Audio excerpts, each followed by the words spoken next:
ஹெல்தியான கேக் செஞ்சிருக்கேன். வாங்க எப்படி செய்யலாம்னு பார்ப்போம். அரை கப்பு ஓட்ஸ், 15 பேரிச்சம்பழம் கொட்டை எடுத்தாச்சு, 12 பாதாம் நைட்டு ஊற வச்சிருக்கேன், அதை எடுத்து வச்சிருக்கேன். பட்டை பொடி கொஞ்சம், 2 வாழைப்பழம், ஊற வச்ச முந்திரி பருப்பு 20, அரை பப்பாளி பழம் மிக்சியில் போட போகிறோம். இது பேரிச்சம்பழம், பாதாம், இந்த கொஞ்சோண்டு பட்டைப்பொடி இதை நம்ம மிக்சியில் அரைச்சிக்கிடுவோம். இப்போ இது நல்லா கொஞ்சம் அரைஞ்சிருச்சுப்பா. இப்போ அதுக்கு பின்னாடி இந்த ஓட்ஸை போடுறோம்.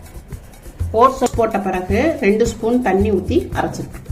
நம்ம ஒரு தட்டில் வந்து கொஞ்சோண்டு நெய்யை ஊற்றுறோம். இதை ஒட்டாமல் வர்றதுக்காண்டி இந்த நெய்யை போடுறோம். அதில் இந்த இதை போடுறோம். இதான் உங்களுக்கு பேஸு.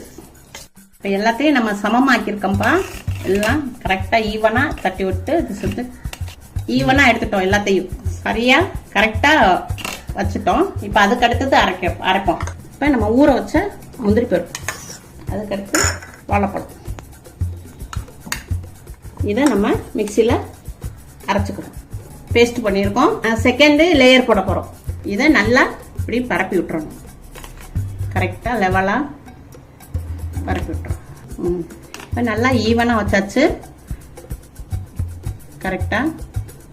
இப்போ அடுத்த லேயருக்கு பப்பாளி பழம். இப்போ இதையும் நம்ம பேஸ்ட் பண்ண போகிறோம். இப்போ பப்பாளி பேஸ்ட் அடிச்சிருக்கோம்ப்பா பப்பாளி பழத்தில். இப்போ அதையும் 3வது லேயர் ஆகும்.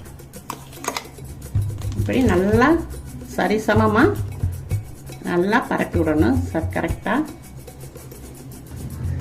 இது வந்து நம்ம எல்லாமே ஃப்ரூட்ஸ்லையும் நட்ஸ்லையும் செஞ்சிருக்கோம்ப்பா. இது வந்து நல்லா ஹெல்த்தியா இருக்கும். நம்ம இப்போ செஞ்சிருக்கோம்ல, இது அழகுக்காண்டி அத்தி பழத்தை கொஞ்சம் கட் பண்ணி வச்சிருக்கோம்.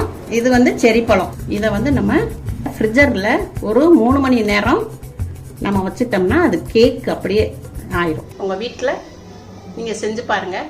அம்மாவுக்கு லைக் பண்ணுங்கள், ஷேர் பண்ணுங்கள்.